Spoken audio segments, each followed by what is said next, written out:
What's up, y'all? This your girl Lola with Lola's Chronicle podcast, and today I got Mr. Dana Calhoun coming to talk with me about autism awareness. For those who don't know, that autism, also called autism spectrum disorder, is a serious development disorder that impairs the ability to communicate and interact.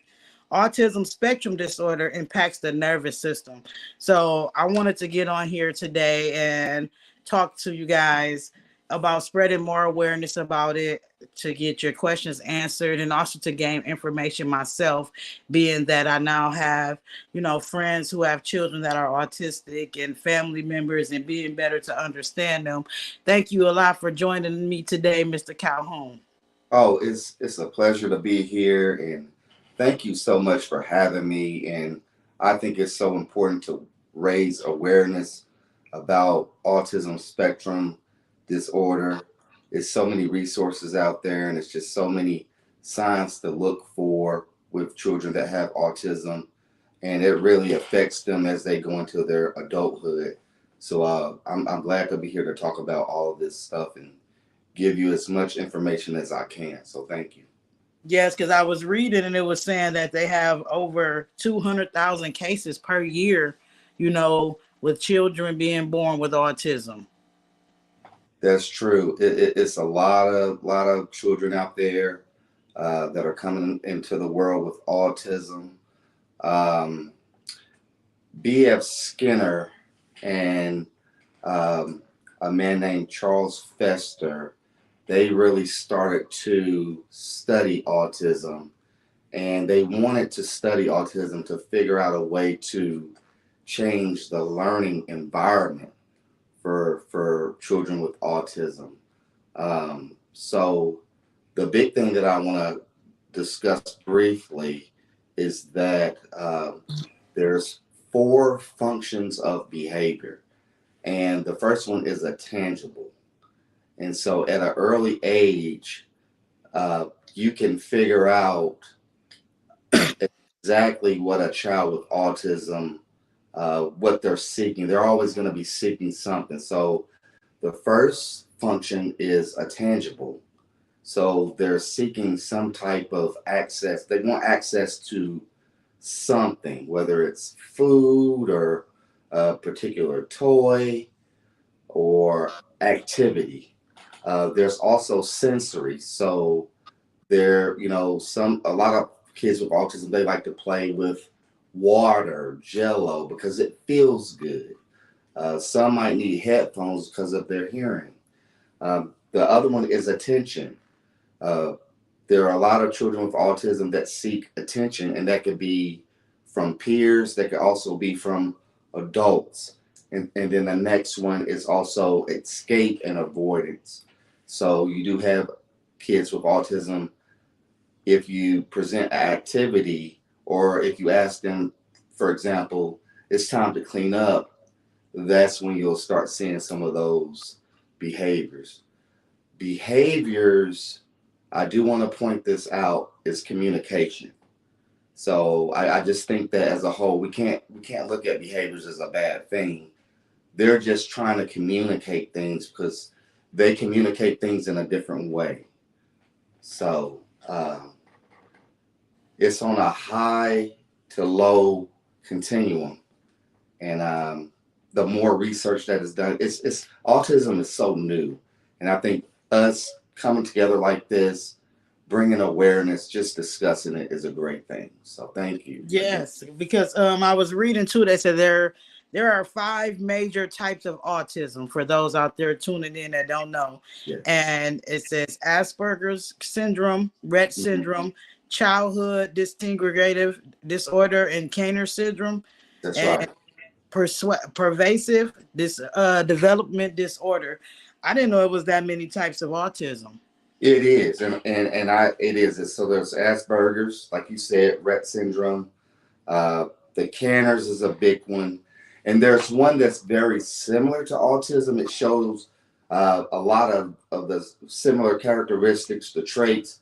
It's something called charge, and each letter in charge means something. But this is all new. to us, and it hasn't been around for a long time. So, I just say to the parents out there, to the families out there, um, we have to just keep learning together. It's a village, it's a community, and the more that we stick together and learn about this disability, the more we can help our young people and even our adults, because there's a lot of adults out there as well that have autism, and they go through social situations. They want to date, they want to live lives, they want to be able to live on their own and do certain things. So I just think by us coming together, uh, we're gonna break this mold. So this is just a wonderful thing. Yeah, and spreading Yeah. awareness, because I've been reading, like I said, since I was getting ready to prepare for the show, Yeah. and I don't know much myself, so I'm trying to learn more information as well as spread awareness and get more information out there to the best of my ability. And with you saying being a teacher and working with autistic children, I didn't know anybody else better that I wouldn't like to come join and Oh, give me thank information as well as spread awareness with me. For those watching, to say there are three main characteristics of autism. You have poorly development social skills, like he was saying, difficulty with expressing and receptive communication, um, and the presence and restrictive of repetitive behaviors. you. So a lot of things, growing up, I didn't understand it. I didn't understand what was going on with children that we went to school with that had that type of, disability. But I've been watching movies and things like that, and you're right, they want normal lives just as well. They want to be treated equally, Right. and I don't think we should look down on them. I feel like, we should educate ourselves as much, because you got a lot of parents out here who, have autistic children, some that are new to this and don't understand the why me's and why my child, and not Mm-hmm. understanding the fact that we all got children, you know what I'm saying, Mm-hmm. at the end of the day. But we also have to gain awareness because we have to teach our children how to accept them as well. That's true. That's true. And just going off what you were saying, so the restrictive, repetitive behaviors, I do want to point those out. So, children with autism, I do know for a fact that they like to line things up. So, it could be anything. They could be eating their lunch and have peas or carrots, and they will sit there and line it up. And if you bother it, it's going to throw them off. Mm. Um, Another sign, walking on the tippy toes. Stemming is a big thing, whether it's flapping. So you might see a child with autism, they flap their arms or fingers, they twinkle their fingers, they spin around in circles sometimes, or they do some rocking back and forth. And it's just something that they're feeling inside and they need to get it out. It's not a bad thing. It's not a scary thing. It's just how they're feeling inside. They have to be able to get that out. And then repeating things over and over again, just repetitive things. I also know that there's obsession with certain things. I know I worked with a student in the past, and they were obsessed with Super Mario Brothers and Luigi, the brothers. Mm-hmm. Also, I had a kid that was obsessed with spiders. I had a kid that was obsessed with Superman, and or they like trains, a lot of vehicles, buses, garbage trucks. I mean, anything you name it, and when they're fixated on that, those are positive reinforcements. Those are reinforcements you can use for them if they're displaying certain behaviors. So, So, like, because I know that some of them can be violent. absolutely. And when we put them together with children in school, how can we go about that? What are some things you think we can go of ways of that? Because with our children not being educated the most about it, because I know just like me and every other household, we're not just, if we're not affected, we're not sitting here teaching our children. I'm never Right. going to be the one to get on here and lie and be like, oh, I teach my daughter. No, I don't. Right. I'm going to learn to be over to teach her. But like, if she get in a situation, you Sure. know, and an encounter happened, maybe she touched the wrong thing or do the wrong thing and it becomes a violent approach. How do we handle that as parents?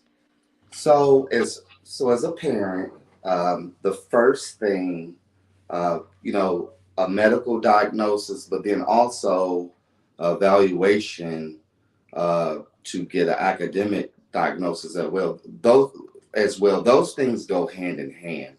And then once you get that diagnosis and understand that your child does have autism, there's going to be challenges, but it's not a bad thing, you know. So, but there's all kind of things to put in place. Once they actually get to school, um, there's inventories that you have to take. So then you have to go through what they call the FBA process, and FBA stands for Functional Behavior Assessment.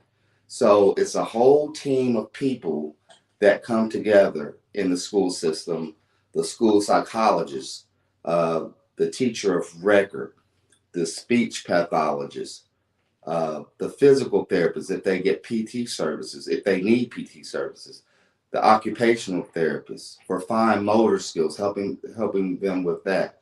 The physical therapist is going to help them with those gross motor needs, whereas the OT is going to help them with the fine motor, cutting, being able to trace their name and progress eventually to writing. Now, when behaviors happen, you compile all this data. So there's a teacher survey, there is a family interview. So we always want to involve the family first. On top of that, there's ABC data, and ABC analysis stands for antecedent, behavior, and consequence, because we always want to figure out the why. Why is the child presenting these type of behaviors? And then we go back to the functions of the behaviors. They're presenting these type of behaviors. They're acting out. They could be hitting. They could be eloping. They could be out of their area more than normal. Uh, they're trying to get access to, like I said, the four functions: that tangible, the sensory, escape, or avoidance, or they're seeking attention. And I've dealt with all types of students that presented these. So then you go through that process, and then once all that data is compiled, the school psychologist should be coming in and observing. The teacher of record should be observing. It's a team effort. And once all this data is compiled, we come together as a team and we form the behavior plan. And when you think of the first thing when people say behavioral, they think bad, but it's not a bad thing. It's only strategies that are put in place to help that child succeed and progress and be a better student. Because anytime you have a student, especially with autism, that's impeding the learning of themselves or others, that's never good. And we never want them going to the principal's office because they lose instructional time. We want them to always be in the classroom. So we have to go into those strategies, create strategies for them to succeed. And Jay Don, I'll get back to you. And I have a lot of strategies that we'll go over further for parents, things they can do at home as well. Yes, because I want, my daughter's a very helpful kid, and she likes helping and she like working with the autistic kids at school. That might be her passion, but Yeah. I want her to be informed and to have the information that she needs, so that way, if a situation or an encounter happens, I want her to know how to handle that situation. Because Right. they're not in their right minds, or capable of processing things the way that she would. You know Mm-hmm. what I'm saying? And she get upset and it be a physical altercation. Because a lot of kids, they're kids, they don't understand, and they know something is wrong, but they don't really understand what's going on. Because that's not something that they're used to or known in their household. How can we be a help to the parents though? Because dealing with an autistic child, depending on the severity, Sure. it can be overwhelming. So what are some ways that you think is possible that we can help our friends and other parents that's dealing with that, because it's like an around the clock job? It is. It is.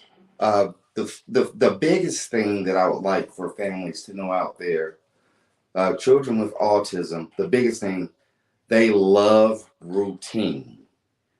And anytime that routine is broken, it causes chaos. It's like kids are hanging off from chandeliers and it sets other kids off, and then it becomes a domino effect. And it can get out of hand.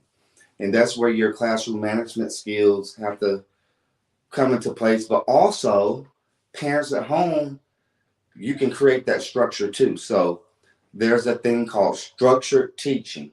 And basically, structured teaching is making sure that that routine for that child is consistent every single day.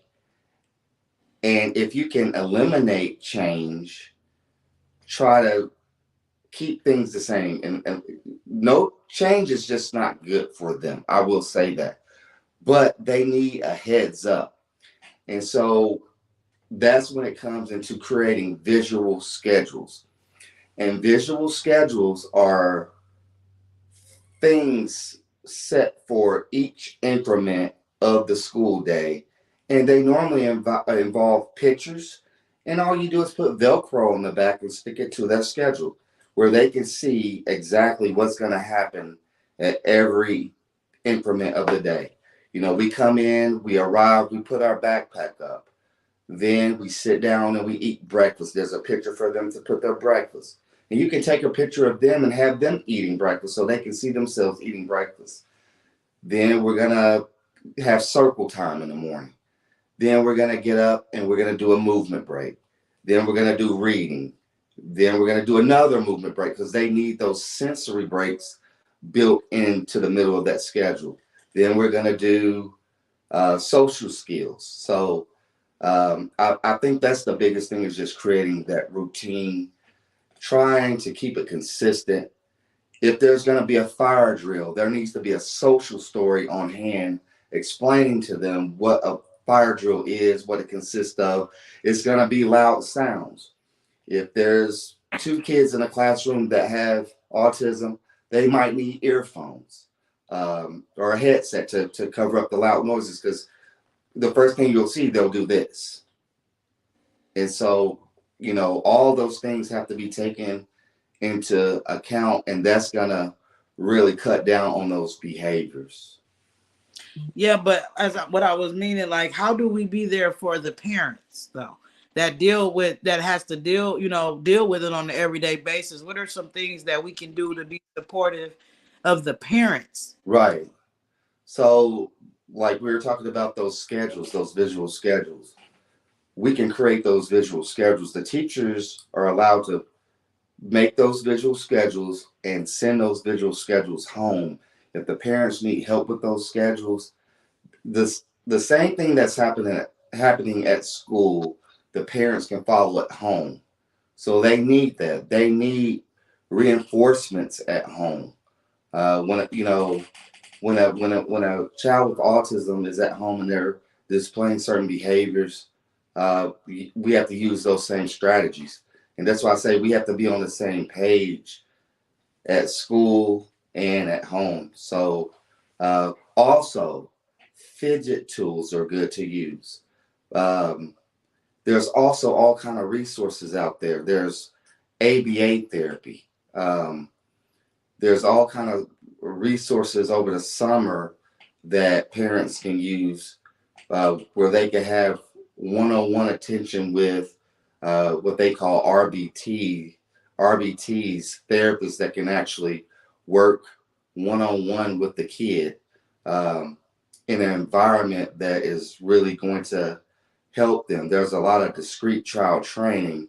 So there's a thing called MANS, and where you're working with the kid. And there's some ABA centers that don't agree with giving edibles. But as soon as a kid does whatever activity they're doing, you give them one Skittle, give them one M&M. Some ABA centers, they don't allow that.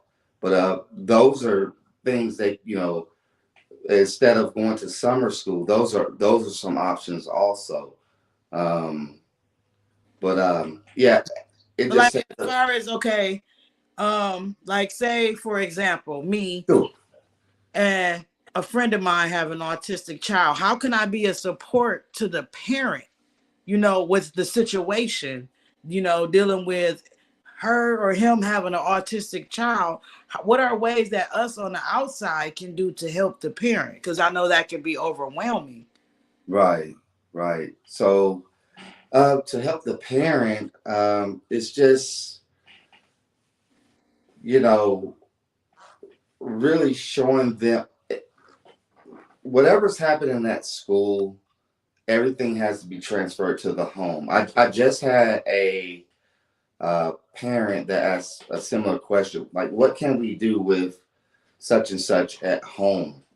And really, the biggest thing is just having visuals. I can't stress that enough. Having those visuals, having a visual schedule, making the parent feel that they're not alone. Because this is new. This stuff is just coming out, but really letting them know that they're not by themselves. There are all kind of resources that are out there to help not only the child but parents that are going through this, because you know a lot of times parents just feel stuck. Uh, Yeah, because you have some children that don't speak at all, they're you know, and nonverbal. and nonverbal, and Yeah, and they're nonverbal. it can be very frustrating. Right, They never got to hear their right. child speak, and just being Yeah, like a mental support for yeah, them yeah, in order to, because like I say, you might not know because you don't know what you're going through or right. what they're going through, but mentally, a Yeah, parent, that's a lot on a parent because it's so many different levels to this, yeah, not just a learning disability yeah. or, something like that. This is something that the child was born with and they have to live with. So it can be mentally overwhelming for a parent at Sure, times. So, it can be. I'm trying to figure out ways to where we can step in and help a parent Right. because you can't necessarily help with the child sometimes because you might be unfamiliar with the child. That Yeah. might cause an issue or something. So to be there mentally for the parent, are there groups or therapy sessions or things like that that parents can do to Right. relieve themselves from that stress sometimes? Right. Now, I know in my district, and I'm still learning about it, but there's something called pecans. And so it brings the parents together. The parents, they don't even have to leave the comfort of their own home, because I believe it happens maybe uh, twice a month, something like that. But it's on Zoom. It's virtual, and so there's an autism consultant and a group of team. They come together and they talk about different ways to emotionally support not only the child but first and foremost the parents, because it's definitely frustrating at times. But you know it's just it's tough, and I will be the first to admit that it's new. I would say that autism and the spectrum just came about probably 10 years ago, so we're still trying to learn more information. More information. Yeah. For those tuning in off and on, I see people jumping on that don't know. Autism spectrum disorder, ASD, is a developmental disability caused by differences in the brain. Some people with ASD have a known difference, such as genetic condition, Other causes are not yet known. Like he said, they're still trying to figure out and research to do things. Scientists believe there are multiple causes of ASD that act together to change the most common ways people are developing. So I like to do, I'm telling you guys this because I don't know myself. I'm learning as talking to him and researching and doing it. I'm learning because you never know when you might be put in a situation where you have to deal with it. And it's basically I wanted to start the show and to talk about it to bring awareness, not only just awareness to get your questions probably answered to the best of your ability, or even if you have a family member that's suffering with autism, don't look at them as if it's their fault. It's something that they cannot control. We have to teach our Dana, I do want to children. mention something, not to interrupt you, but I do want to say this also as far as helping the parents. So, with those nonverbal children that have autism, there is something called a LAMP app, and there should be a technology um, professional within the district that can give them an iPad. Now, can this iPad go home? Yes, it's a process. It's paperwork. I don't think it's a hard process. Parents, you do have access to do that because it's one thing to struggle to communicate as educators with the child, but it's like I'm at home as a parent and, you know, we're pointing, the child is pointing at things. They're getting upset, they're showing different types of emotions, and that's okay and that's normal. But the LAMP app gives you visuals that child can. Now it's a process. You and the child, you're going to have to learn the different buttons and the different ways of. They can tell you I'm hungry. They can express their emotions. I'm sad. I'm happy. I'm angry. I want this. I need this. Restroom. They can even incorporate sign language. I do a lot of sign language with my kids. So my students know stop. They know restroom. They know tissue. They know want. Uh, I can do a number of sign language signs. Is so important, and that can be incorporated on the app. It's just getting together with that technology professional, um, and the child can bring that lamp app, that iPad home, and utilize that, and that will diminish a lot of behaviors too. But you have to ask for it. You have to ask about it, and if you ask about it, they will be able to try to get that for you. It has to happen, especially for kids that are nonverbal. It's Yes. difficult at home. Yeah, to try to communicate with them and figure Yes. out what it is that they want. And it was saying that the age spectrum between 12 and 18 months of age or earlier when they can start to notice signs and be able to give you a diagnosis. Don't Yes. feel like it's the end of the world. It's going to be a lot of work, because you got to accustomed to this lifestyle surrounded by this child. Right. And then you have a lot of people that's dealing with autistic adults, because they do grow up, but Right. that don't change the functioning of their brain. You Right. have a lot of kids that, I mean, a lot of people that are autistic that are grown with the mind Yes. of a 5-year old. So Yes. that's a lot of work and things that you have to do. So Yes. if you know someone that has a child or an adult child dealing with this, it would be nice, to give them simple little gestures and, and talk to them and hear them out because that is a 24-hour consistent job, Right. especially for those who need around the clock care and watching and doing. Hmm. So we have to start awareing ourselves on what is really going on around us Right. Right. because we shut it out. Especially a lot of people shut it out because it's not them. Hmm. And it's not something that we have to deal with or encounter, but then you don't never know that what a parent is going through that has to deal with that. Right. You know, Right. that can be a lot on the shoulders because as I've been researching and reading, it was just like, wow, I never knew this. I would have Right. never even thought about it, to Right. be honest, you know, and it's like, it takes some strong people to deal with this. It does.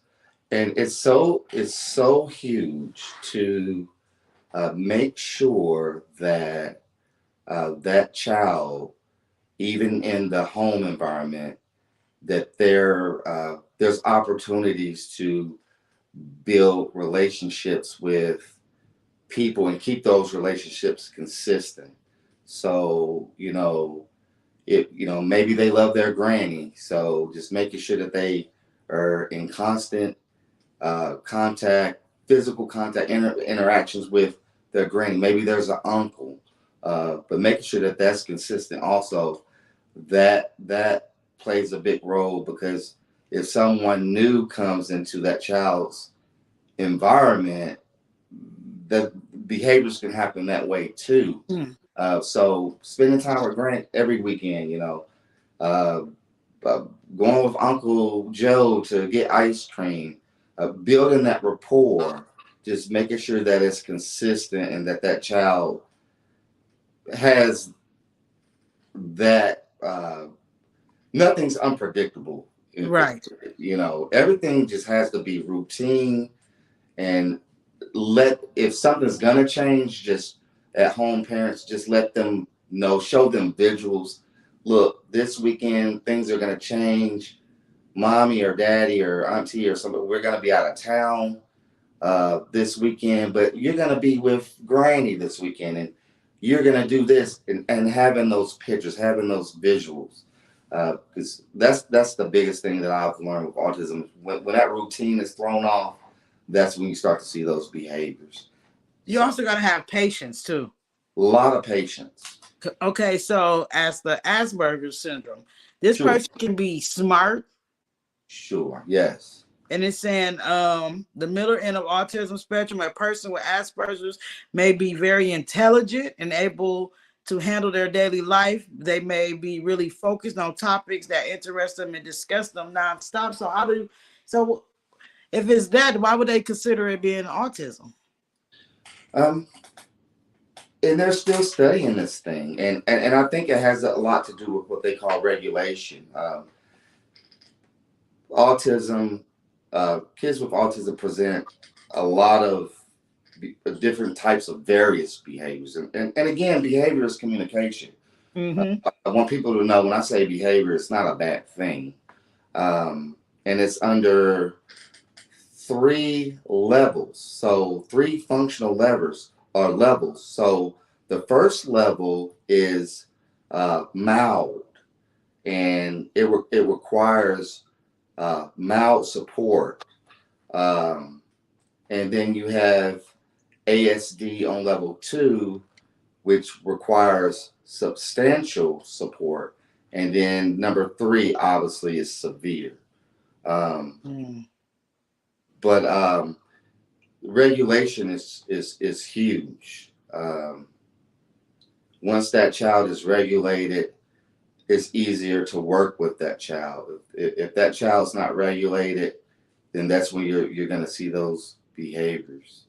Yeah. Um, And to back up what he's saying for those tuning in, um, Asperger's syndrome. I'm gonna read these through to you guys because there's different types of autism. And for the Asperger's syndrome, this one is a milder end of autism, like he was saying. A person with Asperger's may be very intelligent and able to handle their daily life. They may be really focused on topics that interest them and discuss them nonstop, but they have a much harder time socially. Um, and then you have the passive development disorder, not otherwise specified as PDD or NOS. This is a mouthful of a diagnosis. Include most children who autism was more severe than Asperger's syndrome, but not as severe as autistic disorder. Then you have autistic disorder. This older term is further along the autism spectrum than Asperger and PDD and NOS. It includes the same type of symptoms, but it's more on an intense level. Then you have CDD, which is childhood dysregulative disorder. This was the rarest and most severe part of the spectrum. It's described children who develop normally and then quickly lose many social language and mental skills, usually between ages 2 and 4.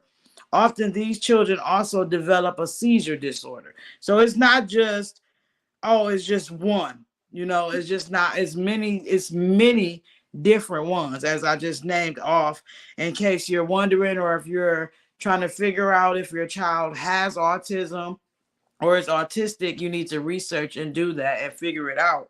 I'm also going to look up and tell you guys about some symptoms if you're dealing with your child at home and you're not understanding what's going on, the change in the behavior, because some people will just be misdiagnosed. They'll automatically think, oh, this is that, because you get a lot of people who kids run around the house all day and be fun, running and jumping. Oh, he got ADHD. No, that's, you have to quit misdiagnosing these And kids. that's the big thing, not to interrupt, Jay Don, is that ADHD. That one's always thrown out a lot, but there A might lot. be other things going on, and a lot of times there are children that are misdiagnosed because they go through the schools and it's just like a quick thing. This has to be something where you know we have to take our time and we have to really figure out what's going on. And just to piggyback on the Asperger's, yes, it is a very mild form of autism. So, uh, you know, I think that I know all children with autism are smart, and they all have the opportunity to learn, and they can learn. But that Asperger's, I just wanted to hit on that. That is a mild form. Uh, they're able to pick up on knowledge just a little bit faster. Not saying that all kids with autism can't pick up on knowledge, but you were talking about that patience. So it's important, to know the different levels Mhm. because, we need to be more patient. It's a difference in each level, and we have to treat each kid as an individual based on, what we're continuing to learn about autism. Autism is it's a part of life. It's great. It's it's a great thing because it's teaching us. But I tell you that I have a student in my room that has autism, and they're just super smart. I mean, they run errands for me. They do all kind of great things. So it's just giving them the opportunity to learn. We want them to be independent. Like Exactly. that's the main thing. So, but I just wanted to piggyback on that. So, thank you. Yes, no problem. And then so some characteristics I'm going to read to you guys. Avoids or does not keep eye contact. Does not respond to name by 9 months of age. Does Hmm. not show facial expressions like happy, sad, angry, and surprised by 9 months old. Does not play simple interactive games like patty cake by 12 months of age. Uses a few or no gestures by 12 months of age, like, for example, don't wave by. Does not share interests with others by the age of 15 months. For example, shows you an object that they like. Um, does not point to show you something interesting by 18 months of age. Does not notice when others are hurt or upset by the age of 24 months. Does not notice other children and join them in playing by 36 months. Does not pretend to be something else like a teacher or a superhero during playing stages of 48 months of age. Does not sing, dance, or act for you by the age of 60 months. So you just have to pay close attention to your children so you'll know. You want to catch it in the beginning so that way you can get the help and the resources that you need. And even if you don't catch it right away, don't look at it as, oh, I'm a bad parent. I should have known. I didn't know this. I didn't know. Because at the end of the day, we are learning. There's no manual when you become a parent. There's no handbook to little things that you're not paying attention to, because sometimes it might not always be patty cake, because you might have a perfectly normal child that don't interact with playing patty cake. So do not feel like, oh, I'm a worse parent for not noticing the signs and symptoms right away. Because like they say, it's a brain development thing. You know what I'm saying? So you have to work with your children. You also have to have patience, is what I'm reading in this too. Like, you really have to have patience dealing with them. Um, they line their toys up in objects and gets upset when the orders change. Like Mr. Calhoun mentioned earlier, they want it a certain way. They repeat words or phrases over and over. Um, they play with toys the same way every single time. They're focused on parts of an object, for example, wheels. Like you said, they like vehicles and things like that. They get upset by minor changes. Like he was saying earlier, you have to ease change onto them. You can't just change something right away. Um, they have an obsessive interest. Must follow certain routines. Like he said, be big on keeping a routine. Do not change their routine from what they have going on. Has unusual reactions to the way things sound, smell, taste, look, and feel. And that's something that we notice a They lot. do. They don't like a lot of noise. And, Mm-hmm. you know, I've watched a few movies. They want their food a certain way. You know, that may can be simple as a grilled cheese sandwich with all the edges cut off. You Yeah. know, certain things that you have to pay close attention to. Once you figure out the diagnosis of your child, parents, do not be afraid to mingle with other parents that's doing and dealing with the same thing that you're dealing with, because it'll be hard for you to get a lot of comfort from a group of parents who don't know what you're dealing with before going to a group of parents who know exactly what you're dealing with. Stop being afraid to talk to people. Don't be embarrassed behind it. You know, because a lot of people get embarrassed behind their children and things like that, and they don't want to bring them out because of the way they're going to act or how they might react. You have to ease them into things as well. You know, just because they're different, kids notice who are good and who's not. They get that feeling. That's the gift that they're born with. Kids know. So I feel like a lot of parents are, you know, shy about it, and they don't want to partake in a lot of things because it's a denial thing too. Yes. They deal with a lot of denial behind it. Yes. I do want to talk briefly about the importance of social stories. Okay. So, social stories, they explain to the child why. Like, why do we need to cough or sneeze in our elbow as opposed to in our hand, or just coughing or sneezing out? So, social stories will show that. Um, Children with autism also, uh, it has to be taught as a social skill. They don't mean any harm by it at all. Trust me, they don't. But just personal space. So teaching them, not only teaching them, but modeling them, physically showing them the perfect space to uh, talk to someone. So in my classroom, what I normally do is I'll grab two hula hoops, and I'll have one student stand in one and the other one stand in the other one. And I'll say, hold your hands out. And if you can touch that other person's hand, you're probably too close. And that's okay. We have to teach these things to them. We have to model. I must say, we have to model and show them, but we also have to explain to them why this is important.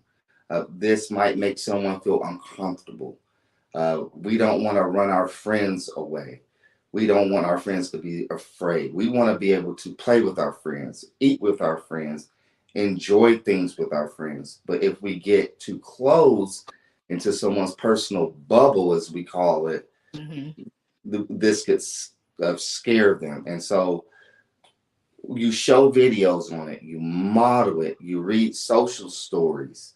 There's also social stories on raising your hand, how to walk in a line, how to walk on the right side of the hallway as opposed to the left side. Because I tell you, the first week of school, it was constantly, I was doing my hands this week. Guys, we're going to get better. Like 1 week, we just practiced walking in the hallway. We got to stay to the right. Also, being quiet in the hallway because there's other classes going on. We're all learning and we don't want to disrupt other classes. So social stories are available. You can find them free.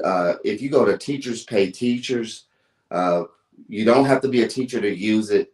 Teachers Pay Teachers create an account and they have a lot of free social stories specifically for children with autism, Asperger's. So please, parents, utilize this. This is great information. It's free, so just go out there and get it. Yes, definitely. And you said it's called, what is it called again? It's Teachers Pay Teachers. If you go to Google, you can type in tpt.com. It'll automatically come up, or just Teachers Pay Teachers, that'll come up. There's also a website called Lesson Pix, LESSONPIX. This is where parents, you can get the visuals for your child, where you can build your schedule, your visual schedule. Uh, so never use a schedule with words. It can have some words on it, but build that schedule. It'll come with pictures and say, oh, we're going to wake up and we're going to take a shower in the morning. Next, we're going to have our breakfast. And then we're going to go to the zoo. So it'll be a picture of someone eating breakfast. Uh, it'll be a bathroom and then a picture of animals going to the zoo. They can see that. They it's predictable. They know what's going to happen next. And when I tell you, make sure a day go by so smooth, it works wonders. I really mean that it does. So please, parents, and any information you need, feel free to reach out to me. I'm here.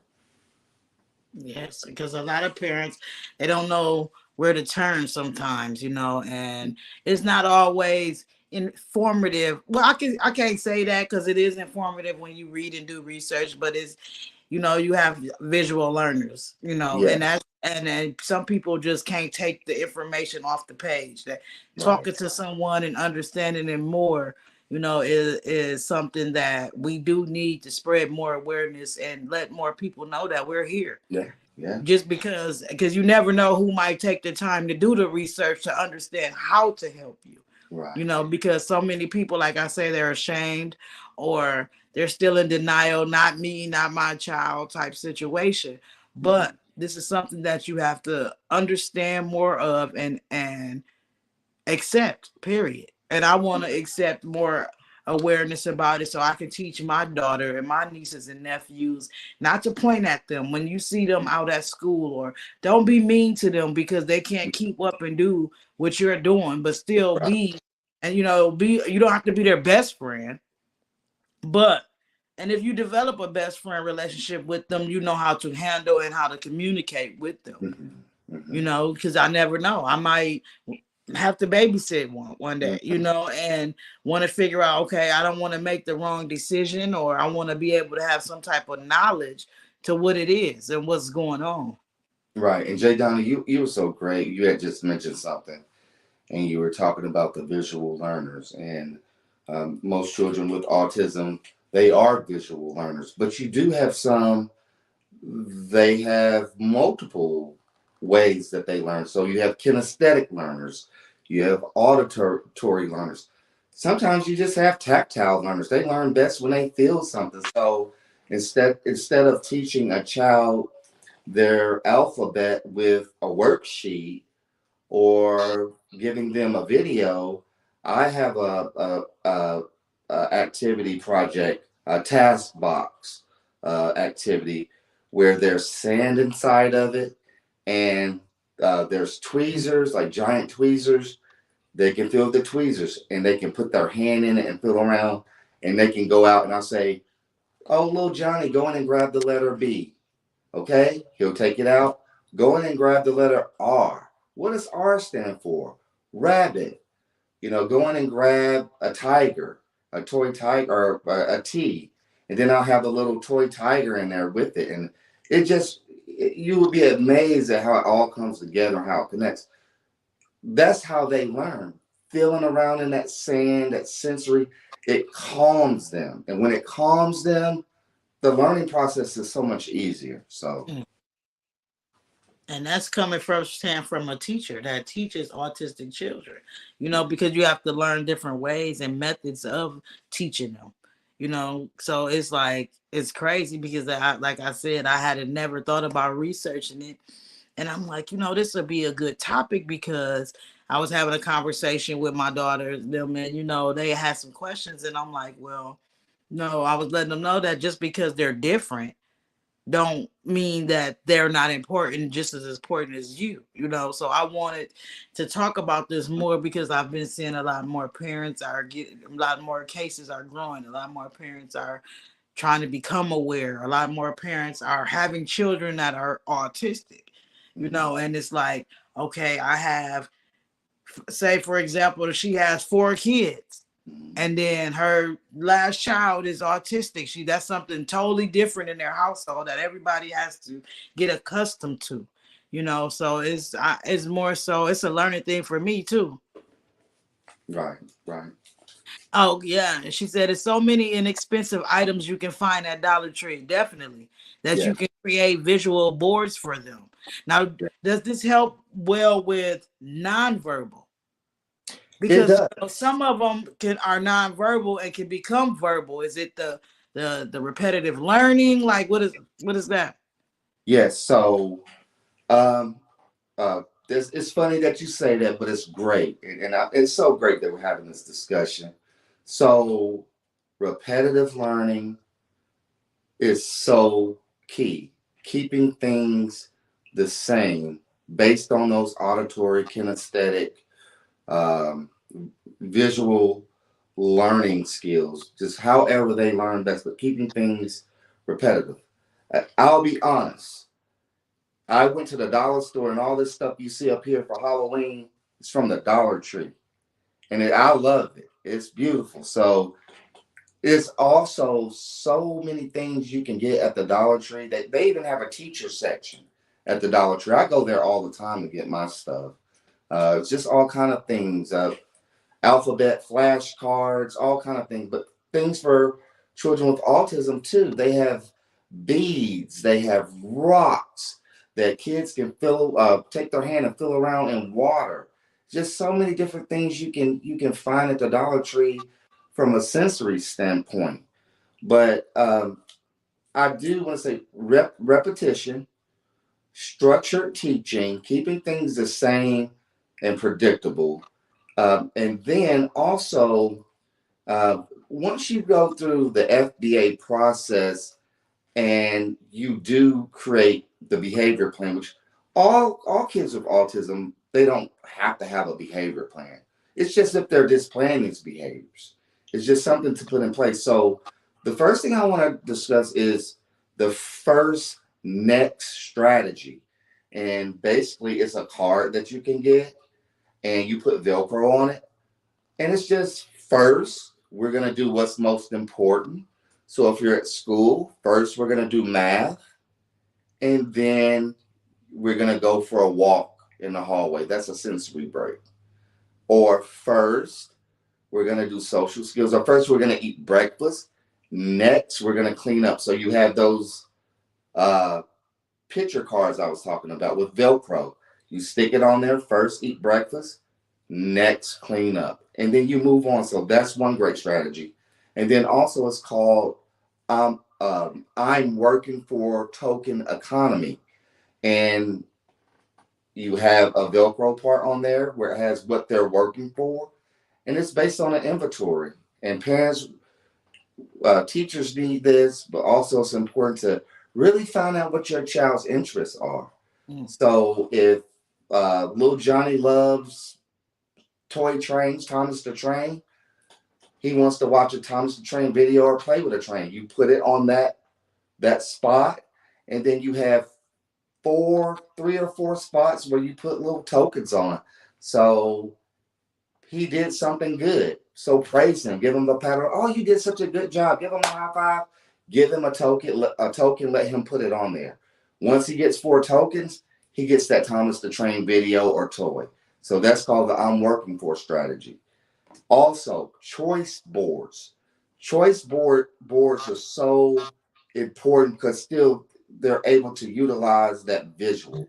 Once they can see these are my choices, they can have 3 choices. They can have up to 6. I wouldn't do any more than 6 because that might be too overstimulating for them. Start out with 3. So one choice might be, I want to play in the water. The next one might be a snack. Maybe they like a lot of kids like Takis. So you put a picture of the little Takis or Cheetos. It could be anything. And then the third choice, it could be my tablet. I want to watch kids YouTube videos of Ryan's World or SpongeBob. So it gives them a choice. They always have to have a choice. With everything they do, they have to have that visual and they have to have choices. So those are the big things that I wanted to talk about. Yes, Miss She said modeling responsibility as far as chore chart with a reward system. Yes, that is a good idea. Yes. And she also said that she's an MD and her grandbaby is in Georgia. They don't Okay. have as much of a selection as we do. So I send lots of school prep for him. He's 5 years old. Yes. And that's a good thing because you never know, different sources in different places. Right. You know, and so you might not have a lot of information or a lot of school prep for them in a certain place. So that's real good that you send that to him, you know, for in order for him to be able to be prepped for that. Right. So yes, a chore reward system too. That is something like you were saying. You give them a reward for doing something. Mm-hmm. Not saying that it's always have to be in a reward, to do something, but she said no Takis. She said that's like poison for children and adults, children on the spectrum. No Takis. I don't like Takis either. Miss Look. She said I do not. My daughter like them Takis. I can't stand them. They is so. Oh yeah, no Takis. I'm still old school. I like my hot Cheetos. They love hot Cheetos and they're big on those Takis. And you know what's so funny? They have blue Takis now. Yeah. I was walking in Walmart. I said, "What is going on?" Now they Yes, have they blue got some blue Takis. shit, man. Blue Takis, green Takis, purple Takis, all man, different flavors. I'm like, look, I fuck with them. But I didn't never really get off into the Takis like that. Right. I would say the Mott's fruit snacks or the Welch's fruit snacks. I give those a lot to my students. But some students they just want the hot Cheetos and the Takis. But there's other things out there that are a little bit more healthy, and I suggest the healthy stuff for the kids instead of all the Yeah. junk stuff. Although it tastes good, but you know. I I like to give them the junk and send them home. Bye Yeah, bye. right, right. So for Halloween, during that week or whenever teachers decide to give the kids candy, just make sure you send it at 3 o'clock when that is there. If you give them that candy, they're gonna be super hyper. So She it's said okay to give them a little bit, but I prefer giving them fruit snacks. said, thank you guys for this. Many parents don't know what and how to manage their home and children, especially our autistic children. They need guidance and a lots of information. Yes, they do, because a lot of people are becoming parents younger and younger. You know what I'm saying? So there's a lot of people becoming parents younger and younger, and they really don't know nothing. And then their parents can't help them too much because they don't know. That's why I said we have to start awareing ourselves and giving ourselves a chance to learn the information. That's right. That's right. Absolutely. You're right on that. You're right on Because that. a lot of people can't teach what they don't know. That's why I was saying I'm not going to get on here and lie and be like, oh yeah, I got all the information, because I don't know.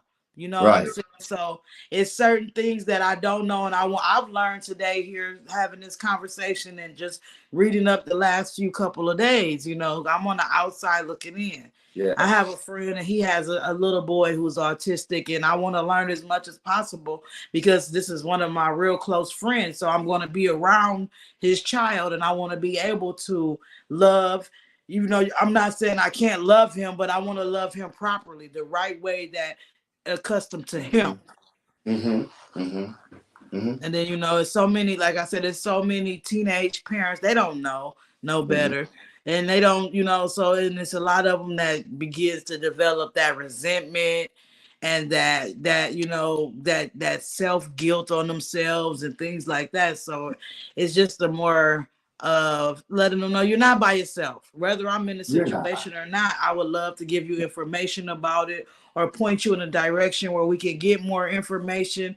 Like I say, is groups and resources that you guys can use in Yeah. order to be able to channel it and process it yourself, because that could be a lot to deal with. Right. You go through 9 months of having a child, you know what I'm saying, carrying a baby, you give birth, Mm-hmm. and then your baby don't talk ever.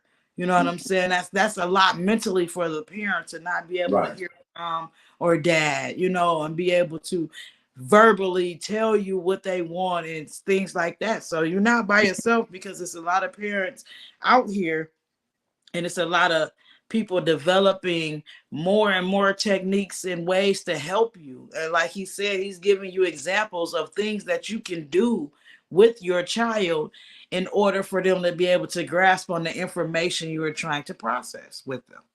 Yes. Yes. There's always going to be Uh, there should always be an autism consultant in most school districts. And like I said, the one that I'm familiar is called Pecans. And parents get on there twice a month. And like I said, you don't even have to leave the comfort of your own home. It's virtual. And that's where they give you all of the resources. They know so much information, places to go, places to buy things. Sensory bottles or something that I've done with children in the past. Like just this past Friday, we made homemade Play-Doh. Uh, the Friday prior, we did popping popcorn. But sensory bottles, you can put all kind of things in it. Um, it's a beautiful thing. And if you guys know those Voss water bottles, they're made out of glass and plastic. To be safe, let's stick with the plastic. But I suggest all you parents go out there and get those plastic Voss bottles. I've seen them in Ross, TJ Maxx, Marshalls, and you fill them up with water and you put all kind of. They have these gelatin balls. They have. I mean, you can put anything you want in it that's literally gonna float around. Um, and when I say that kid shakes that water bottle up, and just the soothing and calming that it gives that child, that's the sensory part. And it's like, well, they're shaking this bottle and they're just laughing and smiling, and they're like, what's so cool about this? But it's really a calming technique. Also, you can always go on YouTube, just type in autism sensory videos when that child needs to calm down, if they're getting kind of agitated, play those videos, because normally they're gonna play. They call them autism tunnel videos. So it's like they're going through a tunnel, and it's like it's a circle. And I ask myself this all the time, and I ask my assistants. I say, I'm really trying to find out what's going on with these videos. They see something different than we see. It might not calm us down, but it calms them down. So if it calms them down, I would say use it, because we always want them to be at a Comfort comfortable state, state. yeah. Yes. Definitely, man. And also, if you it's a best resource for parents with autistic children is www.autism-society.org, and it helps. It got helpful resources for those with autism, family members, as well as professionals that you can talk to. Um, like I said, you guys reach out, ask questions. Don't never be afraid to ask questions. I'm a firm believer, like my granny used to say, only a dummy don't ask questions. Because how will you know if you don't ask? You know, you got to ask those questions. And don't be so on the edge of learning. You have to. You know what I'm saying? Miss Shields said, Miss she said this needs to be educated to all young mothers and women who wants to be mothers. It's exciting until the reality of lifetime responsibility hits. Exactly.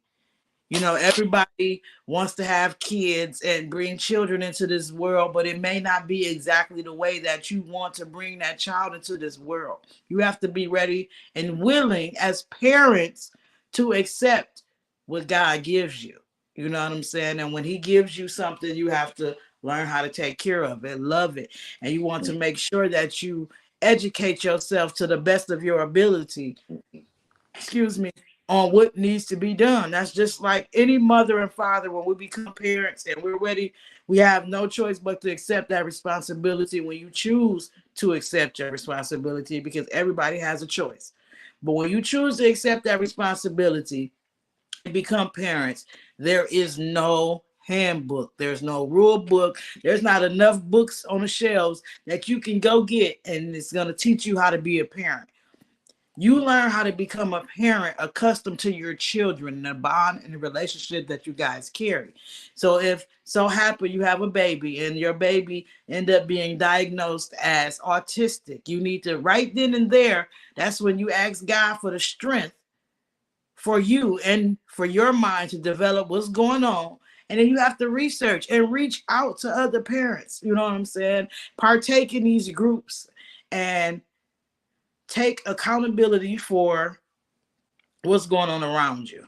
You can't you can't get upset with yourself, or it's the dad's fault that my child is this way. It's the mom's fault that my child is this way. You got a lot of parents that argue about who fault it is that the child is autistic or where they get it from. It doesn't matter. At the end of the day, only thing that matters is how are we going to maneuver through life.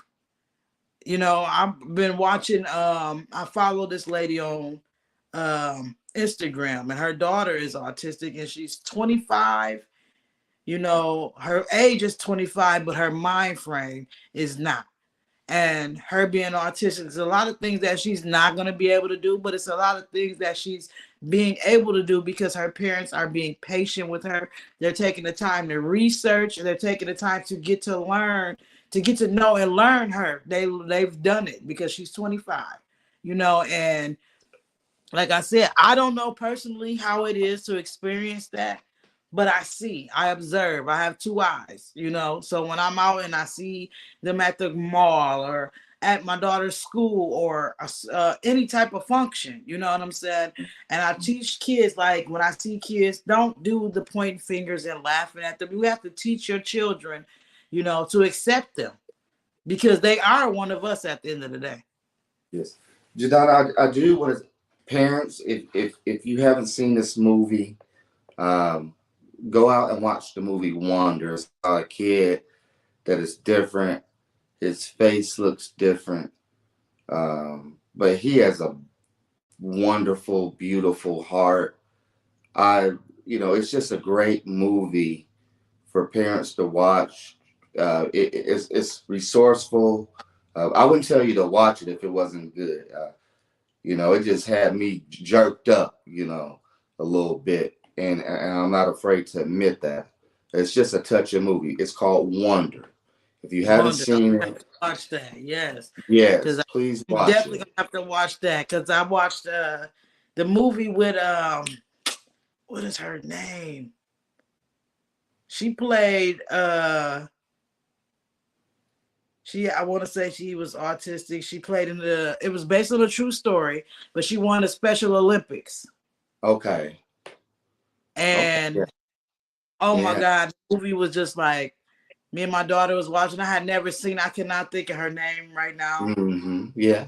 but the movie was so good. And then they got a TV show out called Atypical, Okay. and it's about an autistic boy in high school.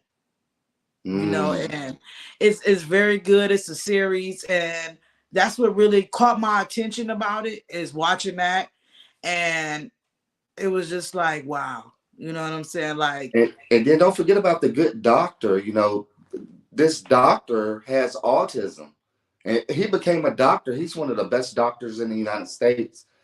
Just watching that show, the good doctor, I'm gonna it's have to check great. that out. I'm gonna have to check that out. I haven't seen that one. hmm And then Russell Crowe also plays in a great movie called A Beautiful Mind, and it just he was made fun of. People were making fun of him, but he won all kind of awards and everything. The mind is a powerful thing, and it's a It is. beautiful thing, and we all learn different. We all think different. We all have a mind of our own. We're all good people. There's always greatness within our hearts. We just gotta be surround ourselves around people that love us, that care about us, that have our best interests at heart. And these kids that have autism, they need to feel that same love too. So Yeah, they do. And we as people, we have to stick together and give it to them. We we do. can't, and I say we, with myself included, we cannot keep overlooking them. We That's can't right. because Absolutely. you know, You're right. and a lot of them they don't want you feeling sorry for them. This is something that they had to come to terms with too. A lot, and it's just the whole point of it is there's some beautiful people, and a lot of things that I've seen, and it's just like they're smart, they're intelligent, they're just different, and it's just like a lot of people what they don't know they make fun of what they don't know or what they get afraid of it, and I feel like if we take the time to initiate gaining the information that we need to, Mhm. we'll be better off and we'll know how to maneuver through life with them as well. Yes, that's a good one too. What's Eating Gilbert Grape? What definitely was a good one. And what was another good one that I seen? I Am Sam. I love that movie. I love the movie I Am Sam. He's an adult. He's autistic. He had a baby, and the movie is about him raising his daughter. And and it's just like he went to work. He accepted his responsibility. He was different, but that didn't make him. Him knowing that he's a parent and things like that. He definitely was doing what he was supposed to do, like any other parent would do to take care of their child, whether or not that he was mentally unstable and in so many different ways. People try to look down like he couldn't do it, but it was like this is what's keeping him going as an adult and dealing. We already got to deal with people in society, so I think it's best like, yeah, watch these movies, um start volunteering more with them. Even though for those out there watching and you don't know, you're like, well, I've never been around. Start volunteering so you can get an understanding, which will make you want to do more research and learn more. That's like I said, I've been watching movies since I was a kid, but I've been watching movies as an adult where I know what it is now. I know where it's coming from. And it's like, oh my God, I want to learn more about it. That's the whole reason why I wanted to do the segment on autism, because it's like I don't know. So if I'm able to admit the fact that I don't know, the people that watch my show will, you know what I'm saying, that don't know will gain information today. And not even that, for parents that's watching, that's dealing with it, that don't know a lot of information. I tried to get a few parents to join us today so we can get firsthand experience to hear some stories and things like that. But this is not the only one I'm going to do on autism. I'm going to do another one where I'll get some parents involved and they talk to us about their stories and their experience and challenges that they go through. She said many of our autistic children have vast variety of skills and talents. Parents must be more observant. Exactly. Exactly. And that's what he was saying. Pay attention to your children because They are talented. Some of them can draw their ass off, and sing and dance. There's just a lot of things that, like the movie, I cannot think. I'm so mad I can't think of the name of the movie, but she became a star, running track. You know what I'm saying? And she got to hold the torch at the Olympics. That's what I've never got to do, or never probably will do. I ain't running nowhere. You know what I'm saying? So it's just the fact Yeah, that see them, they want to be included, and I feel it's time that we start including them. We that's have right. to inform ourselves so we know how to include them. It's time to stop shutting them out. That's true. Yes. She said, learn skills to de escalate, find strategies to minimize what triggers them. It's not an easy but doable. Exactly. You're right. You're right about that because Yeah. a lot of people, like I said, like myself, I didn't know. I would be out and see, but I was one of them people. I didn't know. I'm like, you see that? Like I didn't know, and I can be honest about it. I didn't know, but as I'm getting older and I'm a parent now, I'm gaining the knowledge and stuff like that. So I really thank you for coming on today for us to talk about it. And we're definitely gonna link up again and we're gonna talk more about it. I'm gonna do more research so I can come with more information for the next one. I'm gonna do one. I wanna say I'm gonna give it maybe I'm gonna do one at the end of this month. I wanna do another one, and this time I want to include some parents and we talk to them. And like he said, if you want to reach out to him and gain more information, or Google, he gave you some good informational tips. He gave you some good strategies to use. Be Mhm. visual, have patience, understanding, and you're not alone when it comes to autism. Your mom worked in a mental hospital, yeah. So back then, she said so much more in inclusion now than back 40 years ago. My Right. mom worked in a mental hospital, had all levels grouped together. She Right. said, grateful of the many changes and the full inclusion to the communities. Thank you for your knowledge. Yes, I thank you so much, Mr. Calhoun, for coming in Yeah. and sharing, the knowledge that you have being a teacher, working with them on an everyday basis, seeing them for who they are. So I really appreciate you even taking the time to come and inform me on some things. Yes. I love being here. It's just been a wonderful weekend, a wonderful Sunday. And, you know, at the end of the day, this is what I want to stress. Kids with autism are still human beings. They deserve to be treated with the utmost respect and dignity. They might learn different. They might socialize different. A lot of them are withdrawn. Sometimes they just want to be by themselves and play by themselves, and that's okay. We just need to make sure that they have something to play with, that they're not just sitting there with nothing to play with. And I have a lot of students like that. So, you know, I might take something to them for them to play with, and they'll push it away. They'll say no. Or if they're nonverbal, they'll just push it away. And I say, well, I don't give up. I say, well, let me go find something else.